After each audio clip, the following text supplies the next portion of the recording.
just had to complain about it, and then it works. All right, tell me that you're here, and let us begin. So, welcome to the last week of classes. We are in week 17. We have a final next week. Hope we all remember when it is, right? So it'll be in this room at class time, right? Same time as class.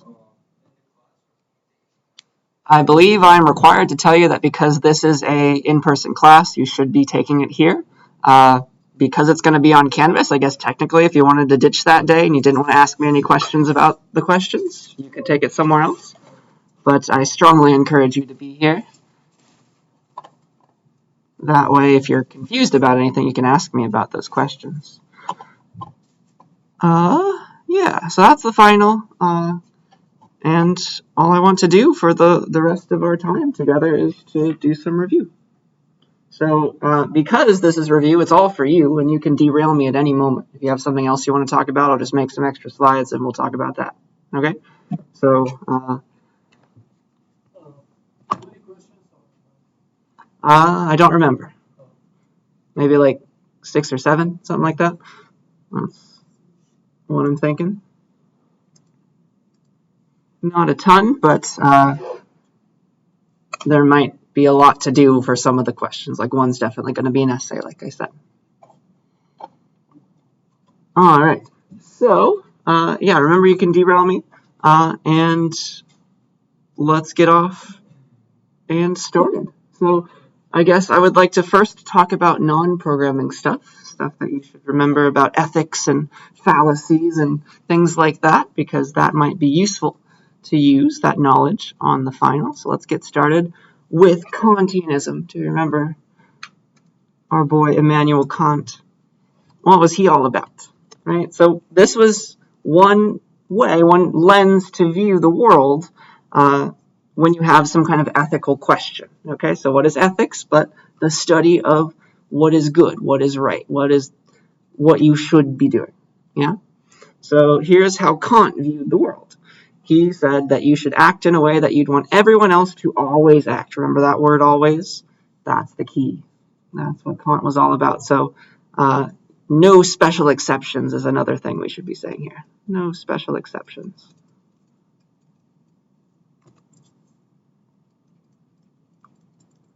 You can never lie. Even if you might think of a very good, weird scenario where it would be better to lie, you can never do it in Kant's view. Yeah?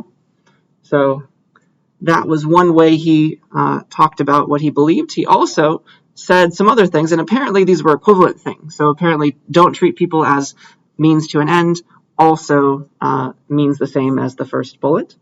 As far as Kant was concerned, he tried to make those all equivalent under his view. But that was Kant in a nutshell, right? And so we have some examples. Lying again, that would be something that Kant says you should never do because nobody ever wants to be lied to, right?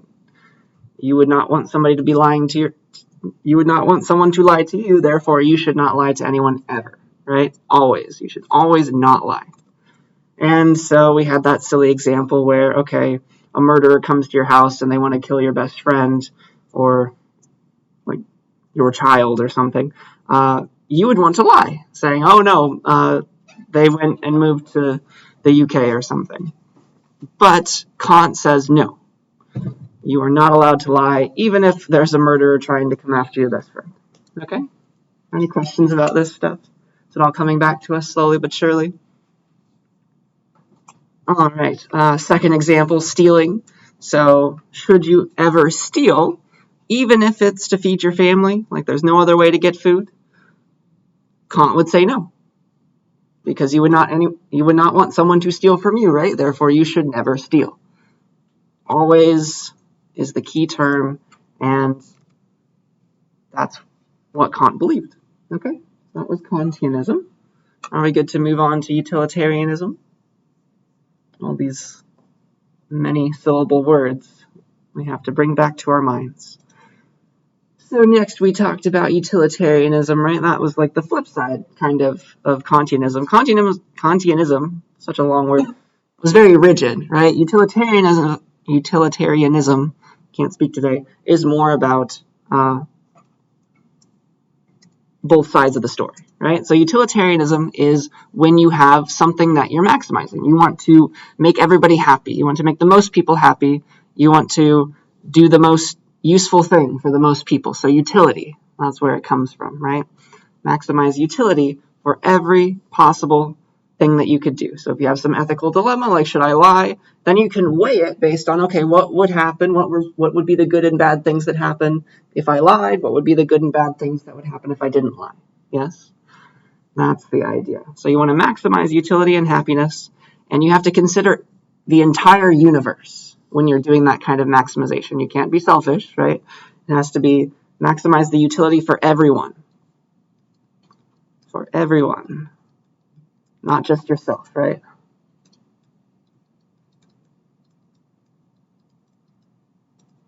So that was what utilitarianism was all about. So if you have something that, I don't know, if you did, you can do, I don't know, you could solve the problem in way X or way O, and let's say Y, no more tic-tac-toe, in way X or way Y, and if you did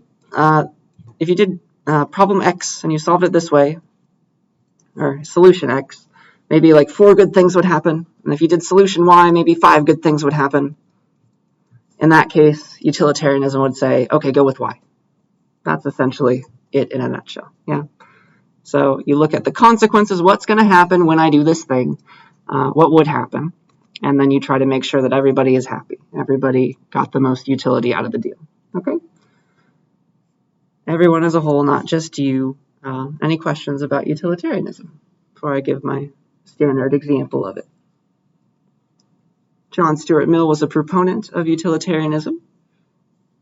That's why we talk about him, but he wasn't the only person who was into it. The standard example of utilitarianism was like, okay, should you murder one person to save 50 other people? Do you want the blood on your hands, right? So usually in utilitarianism, the 50 people are more important than the one person. There would be more utility in killing that one person and letting 50 other people go free. Yeah? So that would be the right thing to do under utilitarianism, unless that one person was so special that they could have saved more than 50 people somehow, like they were going to cure cancer. I think that's what I said before. Okay? So that's utilitarianism. Are we happy with that too? Do we see how that relates to Kantianism?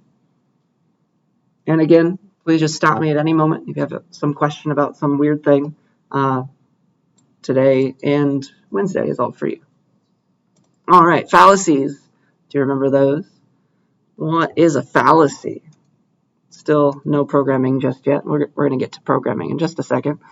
Fallacies were all about you're trying to argue something to somebody else and you did it wrong. Okay, so a fallacy is an error in your reasoning and that argument that you're trying to make. Okay, so your argument just goes out the window the second you make a fallacy, unfortunately. So you got to remember to not make any. And they are, I don't know, you think about fallacies as like you're having Thanksgiving dinner with your family and like you have those silly debates at the table and then everybody's wrong. They're just throwing out fallacies. So think of it that way. And with that in your mind, I think you'll be strong if you have any questions about fallacies. But the one thing I do want you to remember is the word fallacy does not just mean, oh, it was a bad argument. Okay? You have to say exactly why it was a bad argument. What was wrong? What was the error? Every single fallacy that we learned about and that you found on Wikipedia, for example, for that essay, they all have names, right? You have to say, no, this is a straw man fallacy, something like that. This is a tu quoque. You can't just say, oh, this is a fallacy and expect credit, okay? That is important. And so we learned a bunch of different names for a bunch of different fallacies. And so I went on the internet and found some memes for each of them, and at least 3 of them, and let us have fun remembering some of those terms, but you know where to find the rest, right? I give you all the slides. So let's talk about 3, because those are the 3 I could find memes for. The first one I found was false dilemma. Boop, boop, boop. Remember, I'm giving you these slides. You don't have to take pictures. So false dilemma is when you think you have 2 options. You get 2 options, but really there's more than 2, right? So false dilemma, would you press this button? You get $50,000, but the person you hate the most gets $100,000, would you press the button? Well, that's trying to claim, right? Oops, that's trying to claim that either you have these two options, right? Option 1 or option 2. Oh man, everything goes out the window when I zoom in here. You have option 1 or option 2. Option 1 is you get $50,000, and option 2 is somebody you hate gets more. Oh, sorry, that's the same option. Option 1 is you get $50,000 and somebody else that you hate gets more. Or option 2 is you get no money at all, but neither does that other person. But this nice meme man found option 3, right? If you hate yourself, you get $150,000. So that's beautiful. Okay, so we see that why that's a false dilemma, and then it's funny. Yes? Any questions about that? So that's the kind of thing. You'd pick out this idea. You'd see that, okay, there are two options, but really there's a third. Maybe there's a fourth. There's not just two. It's not black and white. That's why it's also called the black and white fallacy. Okay? All right. Fallacy number 2. This one is called straw man. Do you remember that one? So it's like you're building an argument out of straw that makes it really easy to knock down, right? Because it has no muscles. So here was a meme that I found during the height of the pandemic. So it was like coronavirus. Austria bans all gatherings of more than 5 people. And so the joke is that families of 6 people, oh man, you got to kill somebody off because obviously you can't all be together. And so somebody would be arguing this. Essentially, the meme is trying to argue this. Obviously, this ban is so horrible. We should not have any bans for gatherings because now even families can't be together. When in reality, that was never what the gathering ban from Austria was all about. Of course, they had an exception for families who were already living together, right? Things like that. That was just for like concerts and things. So it was a different argument. It was not this idea, this quote that I'm trying to extract from the meme that would be the argument that somebody might have, was not trying to bash down the original law. Do we see that? It was trying to argue something different, something easier to knock down. Like, of course, families should always be together. Nobody's ever trying to claim otherwise, even this law. Does that make sense to us? It's like you're building up an argument and knocking it down, but it was a different argument than the other person was trying to argue. You made it easy to knock down, but you changed the argument. You put words in somebody else's mouth. Okay? That's straw man. That's one of the harder ones to notice, but I hope that with my words it made a bit more sense. And then the last meme example I found was tu quoque. Do you remember that? This is Latin for you too. At least we know what tu means, right? You too. And that is when you criticize somebody usually for doing something wrong. You admonish them, and they say, well, you did that thing too before, or you're doing it too. Why are you getting mad at me? That is a bad counter argument. Okay? You can be a hypocrite and still be right. That was what I said before. So, like, I don't know. You can have done the bad thing wrong and still know that it was wrong. I hope that makes sense. Yeah? That's what tu quoque is all about. Hopefully you have learned from your past mistake, and that's why you're trying to call out other people who are making that mistake. So saying that somebody else did that same thing does not get you off the hook. That's what tu quoque is all about. That's a bad counter argument. Does that make sense to us? Is it all coming back to us?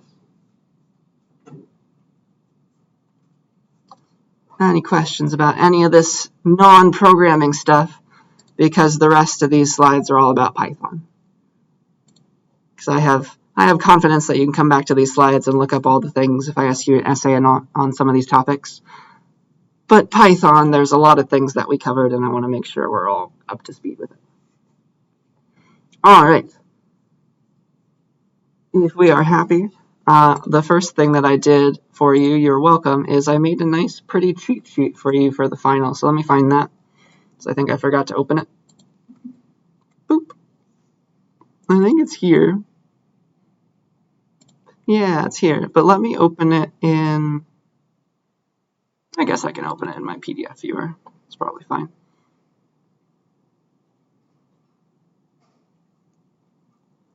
The fact that it's taking so long bothers me. Okay, let me just open it in my web browser. That'll make this easier for me, I think. Because this will be how you open it when I give it to you on Canvas anyway. Boop. Boop.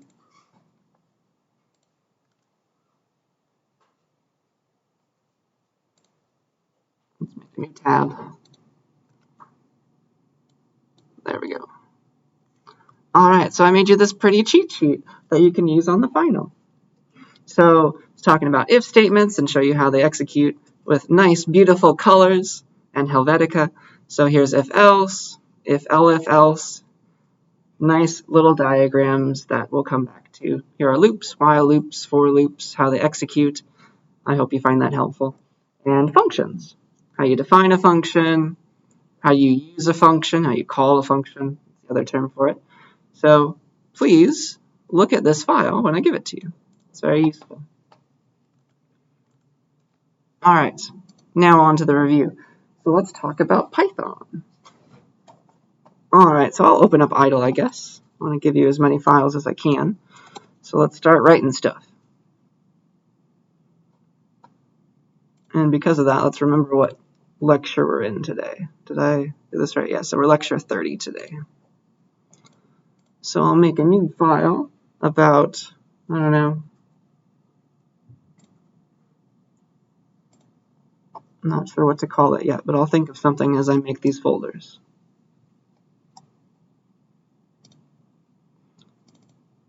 CSCI1. Should I say 30? Yes.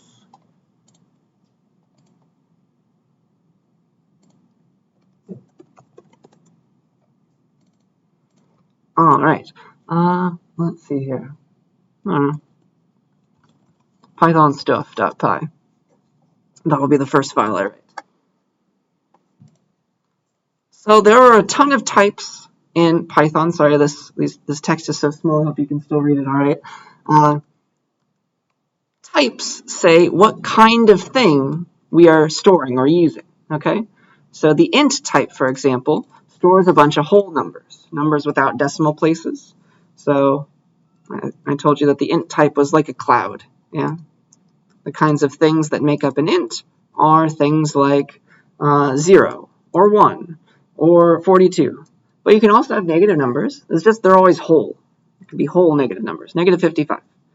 So there's plenty more where that came from, but those are the ints as far as Python is concerned. So int is short for integer, whole number. And you can put anything, right, into a variable, definitely an int. You can say x equals 42, and that makes a box, right? That makes a box called x. And if you refer back to x, it gives the value stored inside that box. The box is just secretly a place in memory somewhere. So that is the int type. And you can do inty stuff with it. So, I don't know, x equals 42. You can print out your int. You can say, okay, what is the type of that thing? You can ask for the type. There's a function called type, which gives back the type of something. What is the type of x? Because I'm not sure. I forgot. And so that allows us to get at the idea that, oh yeah, so x holds 42. That's what's in it right now. And then it's an int. If I print out its type, it's like, oh yeah, that thing that x is, it is an integer. Okay? And you can totally do stuff with ints too. You can be like x plus 2, x times 2, x squared. There are so many things you can do with numbers, of course. You can have multiple numbers. You can ask for them from the user. But you can, of course, do arithmetic. Okay, so integers are probably the thing that I showed you the most of when I was giving my examples. I hope they make the most sense. Any questions about variables, the int type, before I move on to the other types and what you can do with them?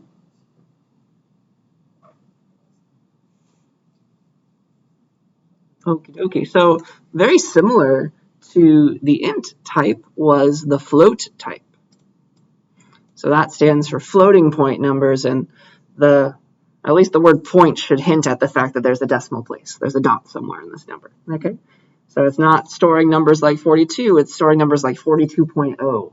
You can have precision to a certain number of decimal places. So yeah, floats are just numbers with decimal points, and you can do the same kind of stuff that you did with ints. You can do arithmetic, it's just now you'll have decimal points with them. So, I don't know, y equals 3.14, print y, print the type of y. It's all different, right? Now we have decimal places. These are floats. This, or y, let's say, y is a float, not an int. Because ints aren't allowed to have those decimal places. Let's try and let both of these be visible to you. That's useful. So yeah, what is y but 3.14? That's getting the value inside of that box. And then it tells me also, if I ask for it, the type. It's not the same. Okay? So that was like this. I was like, y equals 3.14.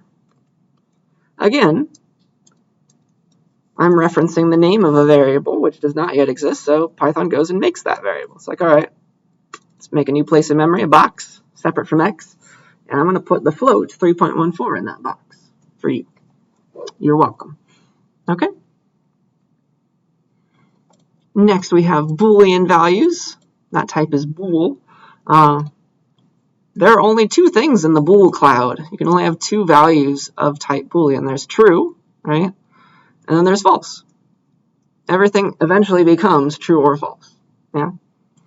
You can totally combine these, though, in fancy ways. You can get true and false in fancy ways as well. You can be like, all right, my Boolean B is asking the question, hey, is 33 less than 34? You see how this is just a fancy way of saying true? Let me call this B1. This is going to be a Boolean.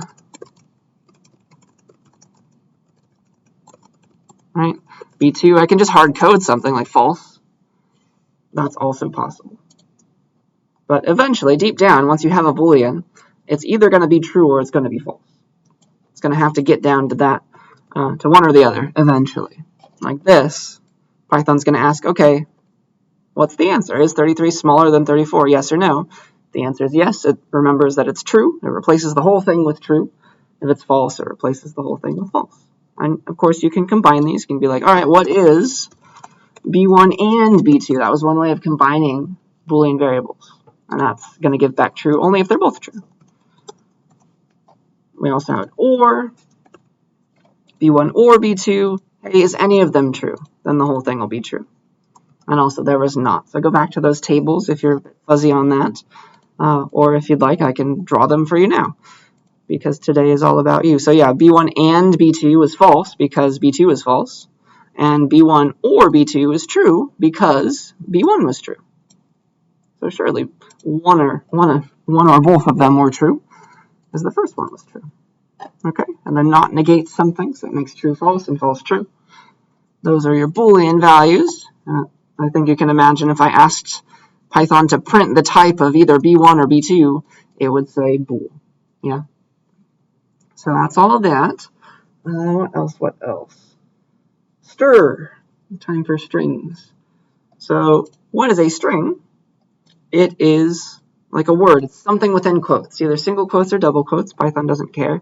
A stir is all about characters. It's storing things that hopefully are eventually going to be like printed to the screen. Otherwise, why would you build up this long sentence? But it's all about single individual characters jumbled all together. Okay? So I can have strings of characters. So like S1 is hello world. That's a big long string, and I can put it between double quotes, or I could put it between single quotes. They're both still stirs, right? So what's the type of S1? Be a stir. And you can do string stuff with stirs. You can combine strings with plus. That's totally possible. Print S1 plus, I don't know, a few more exclamation points, because why not?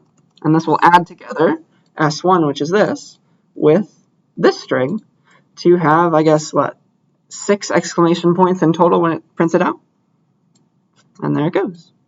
So that's possible. You can print, I don't know, hello times 3 multiplication. Because it's a stir, if you multiply a stir by a number, it does something completely different than an int by a number. Because of the types, it does something different. Controls how those operators are being used. So this makes hello, hello, hello. That's what multiplication on stirs does. Okay? And that's useful sometimes. You can always get the length of a string with the len function that's built into Python.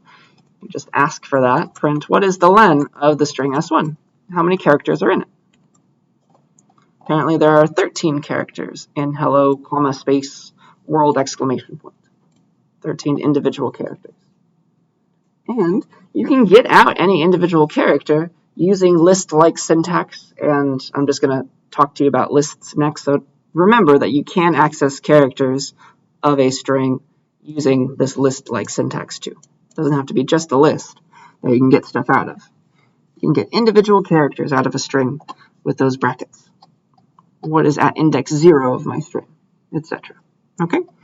So any questions about these first types, int, float, bool, or stir? Those are like the basic types of Python, I would say.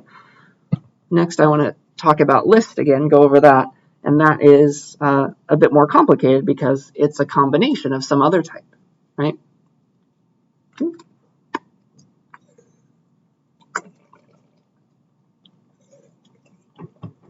Are we happy with all of them? Okay. So, lists allow you to combine types. You can put a bunch of stirs in a list. You can put a bunch of ints in a list, or mix and match. You can put a bunch of lists in a list if you wanted to. And then what are those lists made of? The sky is your limit. Okay, so a list has this kind of syntax. You say a name of a variable usually, but to make a list by itself, you put those square brackets, little square brackets, and then you fill it with stuff that is comma separated. So here's a list. I don't know, L1 equals 1, 2, 3, 4, 5, something like that. Or actually, let me start it at like 5 so that we don't get confused about indices. 5, 6, 7, 8, 9, let's say. Okay, so 5 elements in this list. And the second I say this, the second I make a list that looks like this, here's what's going on in memory. L1 is like mapped to a piece of memory that has 5 things in it, right? So here's the list as I want you to think about it.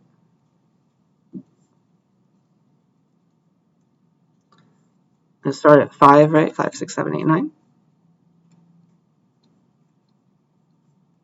So here's my list, and each individual element of it can be accessed. You don't have to like print out the list by itself. You totally can. Be like print L1. If you wanted to see everything at once, that's totally fine. But you can also just get the 5 out, get the 6 out, get the 7 out, whatever one you want, and you can work with it. Also replace it. And that has to do with indices. Remember indices on lists? So the first index, the thing, the number that 5 is associated with, what index is it in the list? Because it's the first thing, it's always 0, right? The first thing in every list is index 0. And it goes 1, 2, 3, 4. Okay? So starting at 0, that's how you can get stuff. So if I wanted to print out the 7, I would go inside of L1 at index 2. I would do this. I would say print L1 at index 2. That's the syntax. It kind of looks like you're making a mini list. But that'll go in and get that thing at index 2, which is really the third thing in the list, remember, because those indices start at 0. And so that got me the 7. And you can use that to replace things as well. Just put this on the left side of an equality, an equal sign of an assignment.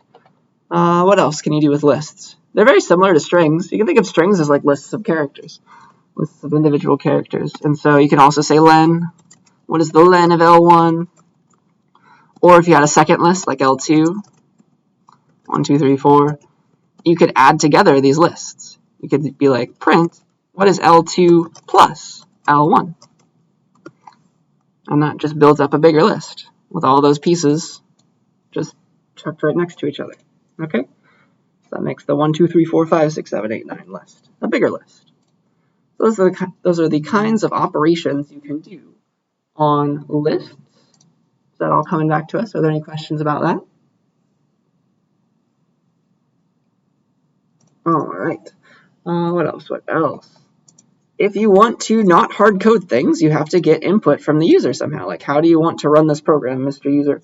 You can ask them for input using the input function. Okay? And the input function takes an argument. It takes that one thing that you want to show the user as they're typing. It takes a prompt, we say. Okay?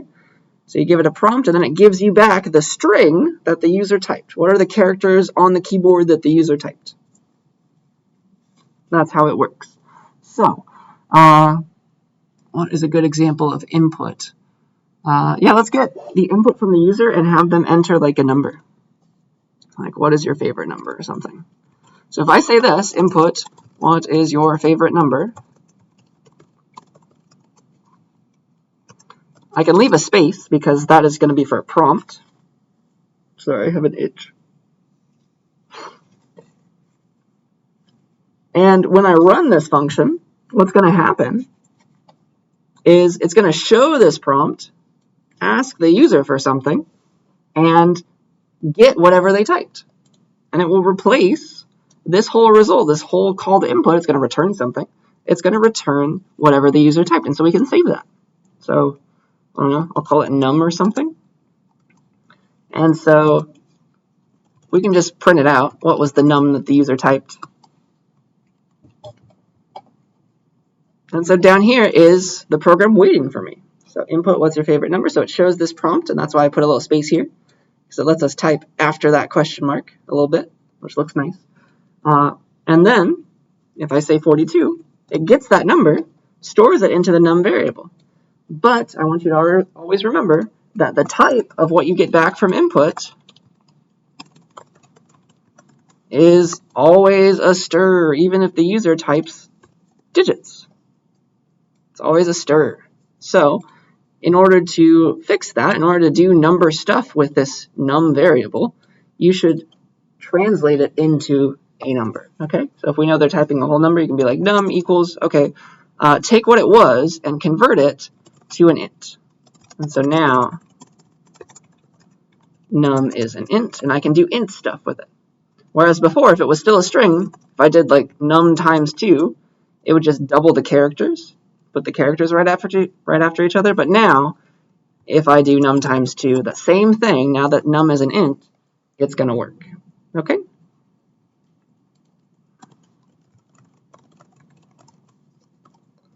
So let's see all this running. And I think that's all I wanted to show for this slide. So if I type 42 here, that is a stir. And so if I were to multiply that by 42, or by 2, I would just get 4242, the character. So it would make a bigger string. And then, if I translate it into a number, now it's an int. Now it's a real int. That's what its type is. And if I do times 2, it makes actual logical sense. Yeah? So remember to always convert if you're asking the user for something that is not a string. Because by default, it gives you back a string. Input this. Okay? Any questions about that?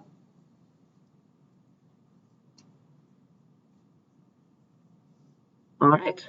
I'll have to make a new file now. But next I want to talk about if conditionals in Python. So I guess first of all, remember, like, what would you want to test? The kinds of things that you might want to test are like, hey, is this number that the user typed exactly equal to 42? Hey, is it not equal to 0? Hey, is it less than 50? Hey, is it less than or equal to 55? All of those things are comparisons. Those are the first parts of your if statements, right? Things that you want to check and see if they were true or if they were false, and to do one thing or another based on them being true. So like, hey, is x less than y? If that's true, do one thing. If that's false, do another thing. That's what these if statements allow you to do. Okay? So back to the cheat sheet. This is what they're all about. An if statement is got that condition that's going to give back true or false. If it's true, it runs, well, I guess I'm talking to you right now about the if else. If it's true, it runs the body of the if statement. Otherwise, it runs the body of the else statement, we say. And then it just goes right back to the normal code, right? after. And then it came here from the code that exists before this line that started the if statement, all this before stuff. Okay, so hopefully you can understand how to read these diagrams and that you find them helpful. But yeah, you can have an if statement just by itself. Just only if this thing is true, I want to do something. Otherwise, just don't do anything and just continue with the rest of the code. Okay? So if the condition is true, do the body. Otherwise, don't do anything and just continue on your way downwards. That's a single if statement. You can totally have that. And yeah, that's how you can control your program based on that comparison that you made. So an if statement always looks like this, if, and then you put a condition, some kind of condition that gives back true or false, fill that in, and then it's a colon, right? And then you tab over, you press enter, you tab over, or put some spaces or something, we'll just say tab, and then you give your body. It could be as many lines as you need it to be, but that is how you write an if statement, right? It could be multiple lines this way, that's totally fine. As long as they have that same indentation level, we're all good. That's still part of the if statement. Okay? That's how we do it. So, let's see. That's a single if statement.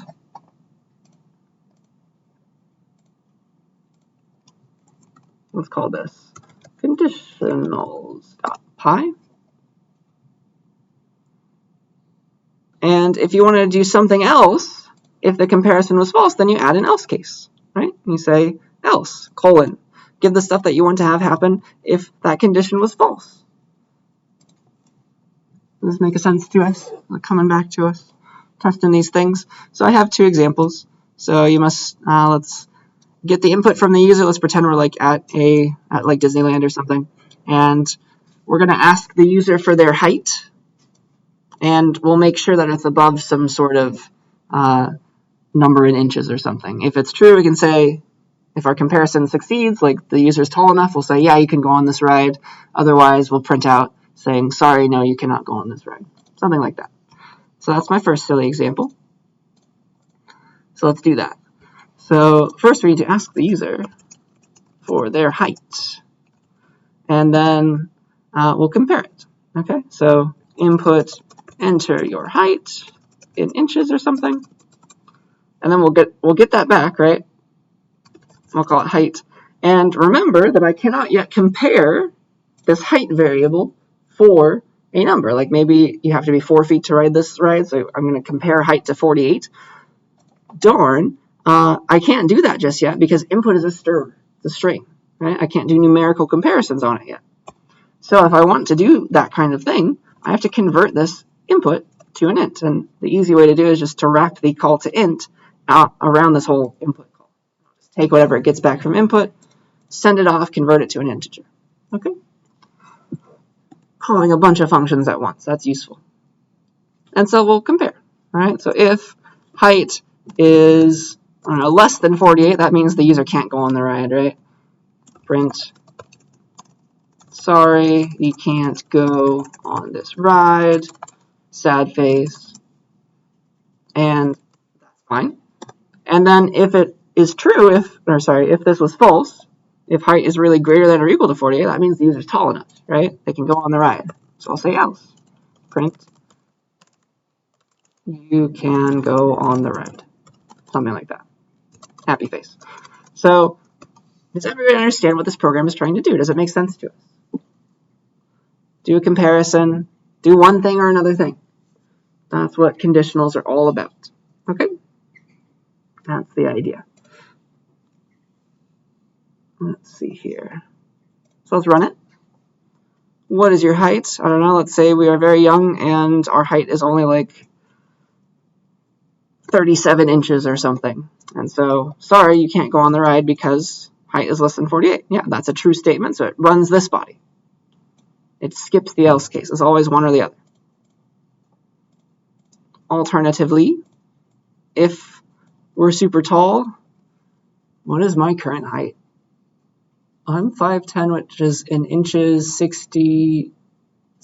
I'm 70 inches, something like that. You can go on the ride, yay! So I can go on the ride, apparently. And so it hits this else case because this is false, right? 70 is greater than 48. So naturally, this is a no answer, so that's false. And so when it's false, we hit the else case. Okay, we run the else body, and then we continue with the rest of the code, the unindented code, if there was any, and there currently is not. Okay, any questions about that? I hope that makes enough sense. The kicker is if else. That's, you can have as many elifs as you want, and that tends to not make us the happiest when we're first learning about this stuff. So let me go through this with another example and hopefully make it make sense. So let's do a grade calculation. That's the standard example for this kind of thing. So let's say that the user types their grade and we want to print A, B, C, D, or F based on their grade. Okay, so we're going to get like a percentage. So we'll do that kind of grade calculation. So we'll ask the user for their grade. So input, enter your grade as a percentage, colon space.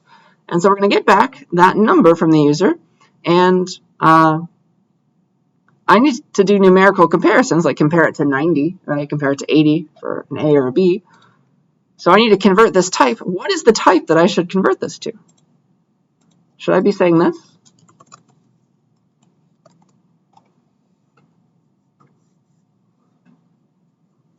Is there anything wrong with that?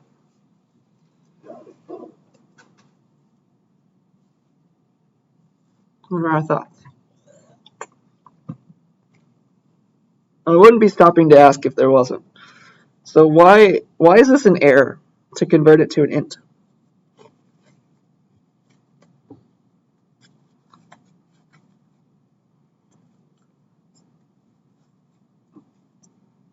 What are some grades? Like, are people always going to get 90%, 91%, 92%? Yeah. You could get, like, depending on the points of this assignment, you could get, like, some weird percentage. Like, maybe you can get 42.33%, right? So ints aren't good enough. They will not cut it. What should I be converting this to? A float. Something with decimal places. Good. So the grade should have been a float. Let's convert it to that so that we can do the proper kind of calculations. We're not trying to, like, get rid of the decimals from it. That would be wrong to do because this is a number that should have decimals. Okay? And then, after we've taken care of that, we need to do one thing or another, right? So it's always, is it an A? That's what if does. So check. It'd be like, if it's an A, then print it's an A. If that's false, we know it's not an A, we have to try, like, okay, is it a B now? If that's true, we'll print that it's a B, B on our merry way. If that's false, then we have to check, is it a C? Do you see this kind of chain that needs to happen here? That's what elif is all about, if elif else. Let me show this to you. Elif is like an option. So if is like the first option, and then you can have as many elifs as you need. Those are other options. So if the first option failed, if that was false, then try the second condition. If that's true, do it. You can have another elif. If that condition wasn't even true, try this next one. And so on and so forth. It'll hit the first body where its condition was true. And then finally, if nobody's happy, if it's always false, every single condition, it moves on to the else case, and it runs its body. The one thing that is guaranteed to happen if nobody else happened. Okay? But that leads to a weird-looking little diagram, but I hope in words it makes a bit more sense. Okay? So here's how you translate this. You'd be like, all right, the first thing that we need to check is the least likely thing, not likely in terms of somebody's grading strategy, but likely in terms of, like, what's the hardest thing to get? What's the thing that nothing else is above? It's an A. So we need to first check, is the grade greater than or equal to 90, or 90.0 if you wanted to be fancy. If that is true, we know it's immediately an A, right? Print A. And if that's not true, we're still not sure if it's a B, C, D, or an F yet, right? Then we have to have more conditions. We have to check now, all right? Else, elif, hey, is the grade greater than or equal to 80? So yeah, that's the next thing you need to check. You know it's not greater than or equal to 90, so in that case, it must be strictly smaller than 90. All right, let's see if it's a B. Is it greater than or equal to 80? Because that would imply that it's between 80 and 80.99999, yeah? Or 89.999, yeah? Print B. If that's not true, hey, was it greater than or equal to 70? Because if it wasn't greater than or equal to 90, and it wasn't greater than or equal to 80, if it was, we would have hit one of those cases. Otherwise, if it's not, that means it's strictly smaller than 80, so it's like 79.9999 downwards, and it's a C if it's between that and 70. Yeah, does that make sense to us? And so LF grade greater than or equal to 60, print D. And then finally, if none of these conditions were true, we tried through all of them, none of them worked, then it's strictly smaller than 60, and it must have been an F. Okay? Does it make sense why that is the right thing to do here?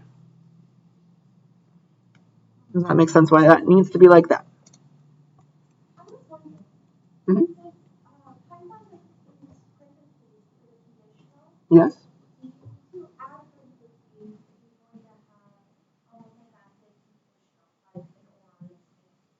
You shouldn't need those either. That's totally fine, and it should compile and run.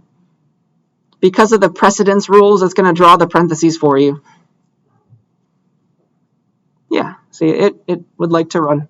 So yeah, it's not having any trouble at all. But it does seem weird coming from C++. I'll give you that for sure. It makes you feel a bit uneasy, but it's totally fine. Yeah, no parentheses unless something is ambiguous. You want to make sure, like, you do this first and this other thing is true. That's when you bring in the parentheses. Great question. So, yeah, let's rerun it. 42, and your grade as a percentage. If it's 95.5, it's an A. And if it's like 77.7, it's a C. So it always hits the right one. Okay? Are we good with this? That's if, else. And then the last things that I wanted to talk about were while and for. So let's do that. While is all about repeating. So it's like you have some condition, and you don't just do the body once like an if statement. You just keep on redoing the condition or rechecking the condition as long as that condition was true. We loop back on ourselves. And then the second the condition becomes false, we finish the loop. We're done with it. Okay? So let's print all the numbers from 1 to 10. Dun, dun, dun. So here's how you got to do it in Python land. You start I at 1, and you keep on checking, is I less than or equal to 10, right? If that is true, we print our I. If that is false, we're done with everything. We do the rest of the code. I call that after in my little diagram. And once we printed our I, like we printed 1, we got to get ready to print 2 next, so we better also increment I. And then we go right back here. Like, hey, now is 2 smaller than or equal to 10? Print the 2, make it 3. Hey, is 3 smaller than or equal to 10? You keep on going this way, round and round and round, until you're done. Until it becomes 11. You don't want to print that anymore, so you're done. Okay? Dun, dun, dun. So that's my first example. Loops.py. So let's print the numbers from 1 to 10, just like I was saying here in this diagram. I equals 1, while I is less than or equal to 10. Print I, increment I equals I plus 1. And then that's it, right? This is going to cause it to repeat as long as I is less than or equal to 10. And it keeps going between 1 and 2 and 3 and 4, all the way to 11 until it's done. And so that prints from 1 to 10. Does that make sense to us? Remember that? Again, you indent all the parts of the body that you want to have be the body. Another cool thing that I didn't really have time to show you before, I don't think, was if you'd like to stop a loop early, like you don't want to go all the way to 10, you can use a statement called break. That breaks out of the loop. I won't test you on this, but it's good knowledge. So like, if we really wanted to stop at like 8, if I is 8, let's stop early. with break. I'm going to say break by itself. That's a statement in Python, and it will stop the loop. So it won't go past 8. And actually, for reasons, I think I'll... Gosh. No, let's keep it like this. That's actually going to stop it at 7 because it just made it 8 before it prints it again. But break stops the loop early. It doesn't go all the way to 10 now. Okay? So that's a fun new thing. The next example of while loops is what I'd like to do, and that is sum all the numbers that the user gives us. So let's actually make this based on what the user asks for. Let's sum all the numbers until that user types -1 to us. So like here's a bunch of things that the user could type, like type the first number, 42, 43, 44, 1, 2, 3. And as long as they keep on typing numbers that aren't -1, we keep on adding them into themselves. And then the second the user types -1, that's how we know that they're done. That'll stop our loop. And then this should output the sum of all the numbers that came before that -1. Okay, let's talk about that and make it happen. So the first thing I want to do is I need to keep track of the sum, right? In a variable. So like, I'll call it total. And it should start at 0 because I want to keep adding into my total variable the number that the user types. Keep on adding it in. So it better start at 0, otherwise we'll have the wrong output, right? So keep it like this, and then we'll ask the user for a bunch of numbers. So let's see here, like next num, we're going to keep on asking the user and putting it into next num, right? Next num equals input, type the next number, enter the next number. And we want to keep on doing that until they type -1. And actually, a good way to make this work is start next num at something random, like, I don't know, 42, blah, blah, blah. It doesn't really matter. Do I want to show you it that way? No, I'd rather not. So let's just ask the user for the first number like this, and then we want to keep on doing this, like, right? While next num is not equal to -1, that means the user did not type -1, so we should keep on adding, right? Add next num into total, and then get the next number. And put that into next num, so that we're ready to wrap back around, right? So if the number that the user gave us was not -1, that means we want to add it into our total. So total equals whatever it was, plus next num.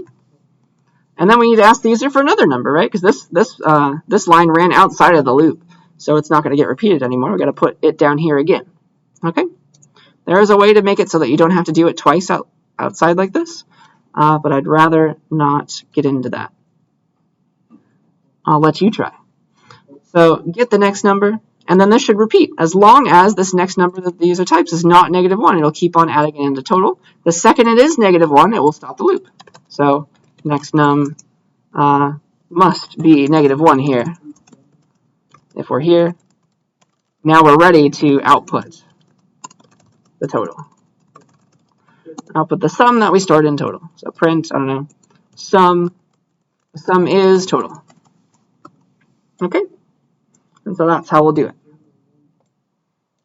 And that's how I want you to think about it. So, gosh, what were the numbers? 42, 43, 44. 1, 2, 3. Keep on entering numbers until the user types -1. So now I've gotten all of these, and I've put them into total, right? I've kept on adding total into it. Next num equals the next number, please. Now the second I type -1, I'll be right here, right?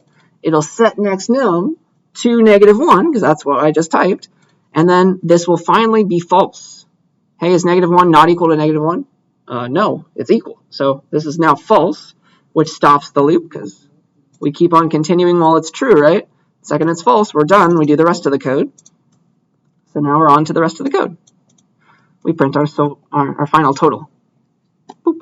And apparently the sum of all these numbers is 135. Okay? That's a fun little example. Are there any questions about it? This interesting looking while loop? That's what we wanted to do.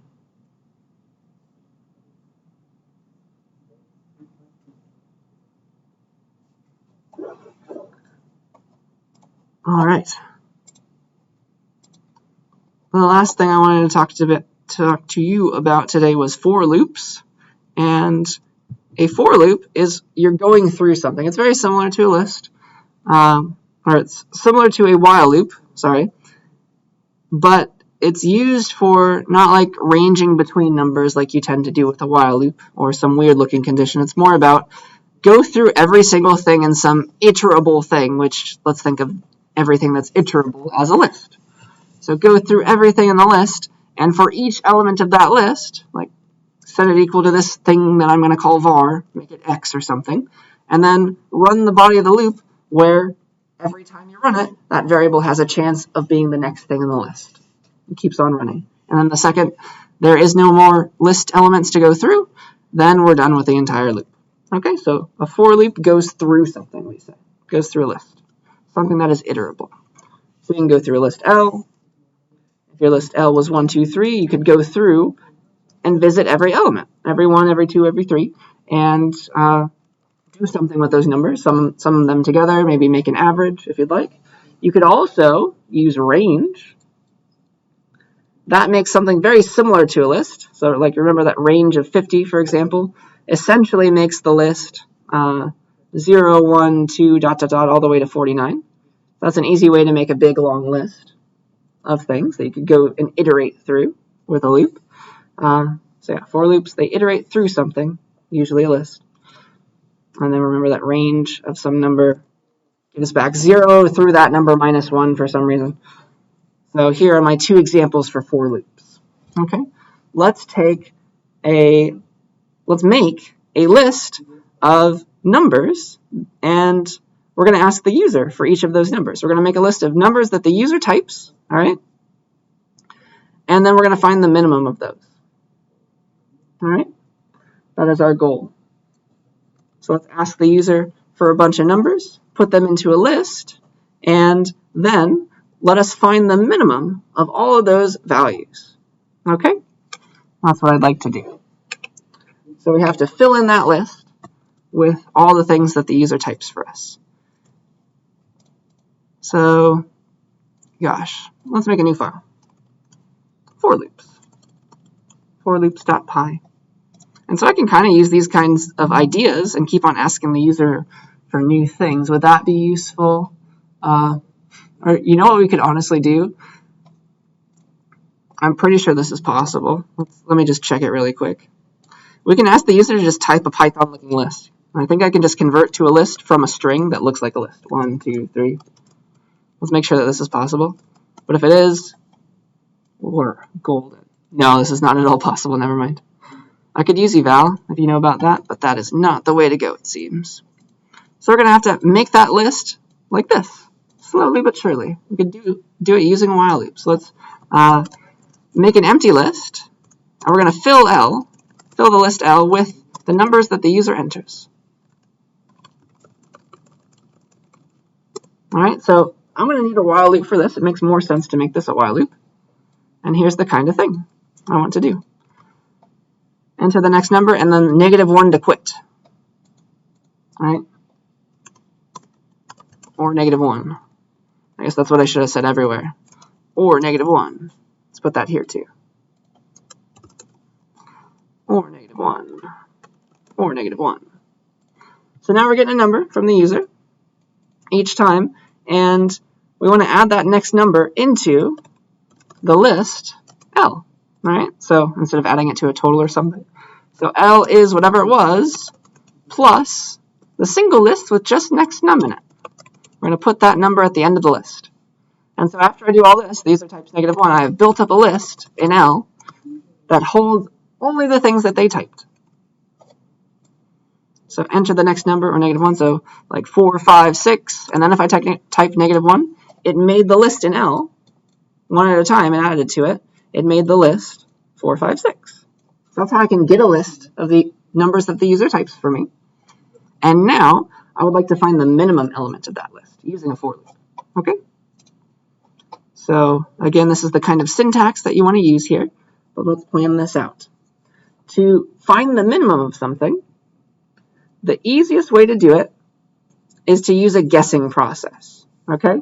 So you make a guess that always the first element of the list is your minimum. So say that this is our list. Maybe it was like 3, 1, 2 or something.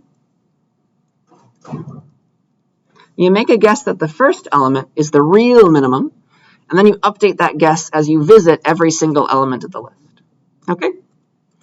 So you make a guess that 3 is the minimum, and then you see if that's a good guess. You visit every element of the list, and you update your guess as necessary. So you'll see 3 again. It's like, all right, yeah, 3 is not smaller than 3. 3 was a good guess so far.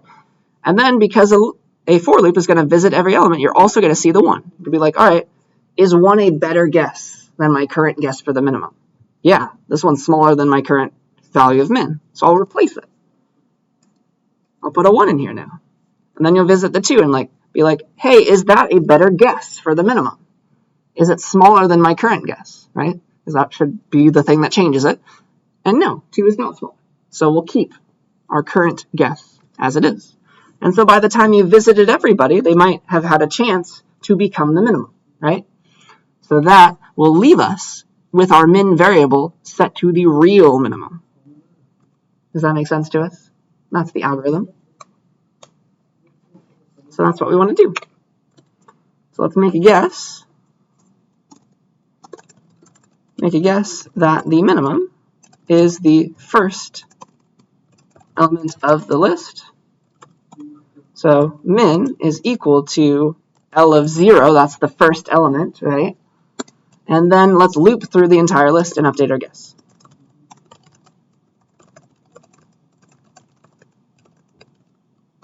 As necessary. So 4, then I can say something like x in L. All right, so this lets x range over every single element of L one at a time.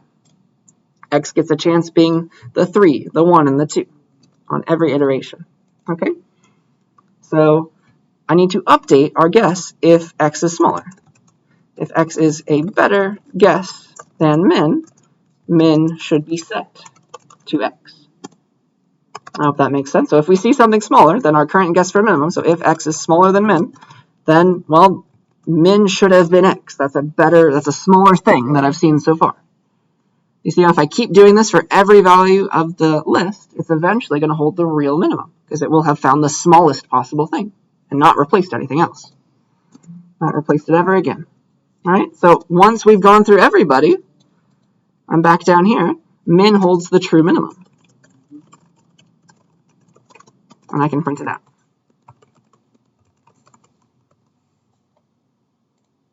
Boop. So 3, 1, 2, negative 1. So that made the list 3, 1, 2, and it went through the whole thing. It started out putting the min at 3, and then it saw the 1. The 1 was smaller, so it put 1 into min. And then it saw 2. It wasn't smaller than 1, so it kept its guess of 1. Any questions about this algorithm? And it works for anything. Even if the first element is a 1, and it was 1, 2, 3, it'll just never change it. But it wants to go and try and give everybody a chance. Are you happy with that? Because I think I have one last example. All right. So let us remember that we can prove stuff with code. That's really cool. Code can make proofs. You can prove something beyond a shadow of a doubt by writing a program. Proofs can be programs. So let's prove that this is true. Let's prove that there exists an x such that x is between 32 and 37 and x is prime. Yeah? Remember all this? Let's prove that this is true, that there is a number between 32 and 37 that is prime. So everybody see how I'm expanding this logical definition based on the meanings of those things that we've learned before? So I just have to find some x between those numbers, and that will have proven the little statement. It is true, there is an x that is between 32 and 37 that is prime. Is it 37? 37 might be prime, I can't remember. But one of them is going to be prime. It might be 37. I don't think it's 33, no, or 35. Yeah, so I think 37 is the one. All right, so what does this mean? How do we prove this with code? Well, let's write a loop. Let's write a loop that, let's go back here. Oops. wrong program. I should probably close off some of these. Let's loop through all the numbers for, I don't know, n in range between 32 and 37. 32, and because of the way range works, it has to be 38 here, because it always goes to that number minus 1. So this will let us range between 32 and 37.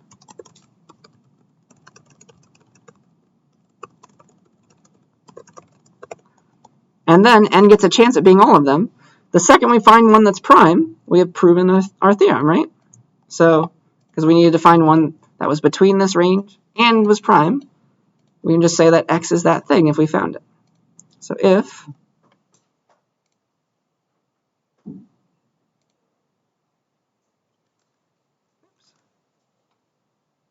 we can say that if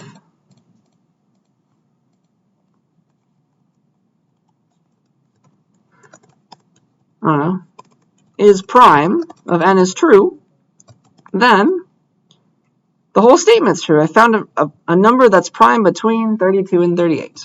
Print the statement is true.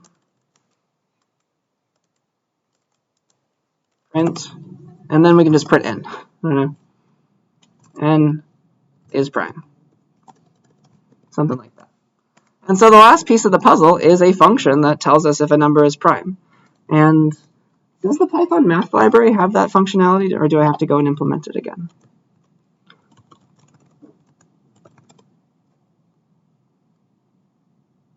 There is an is prime.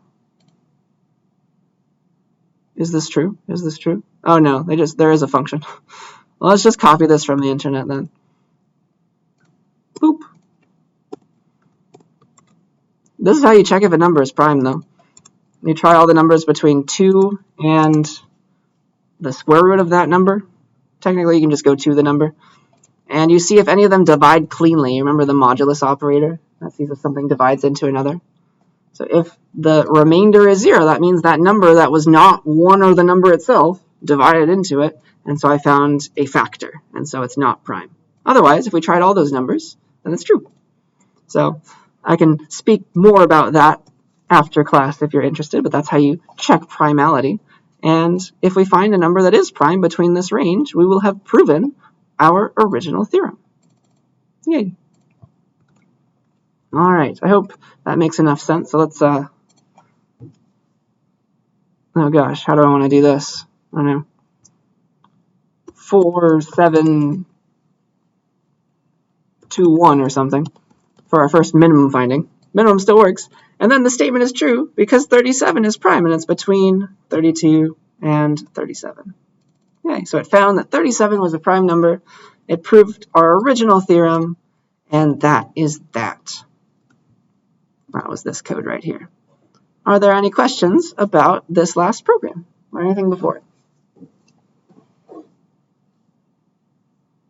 Does that make enough sense? So yeah, study all this code, and that is all I have for today. I'll see you next time. We'll do cool stuff with turtles.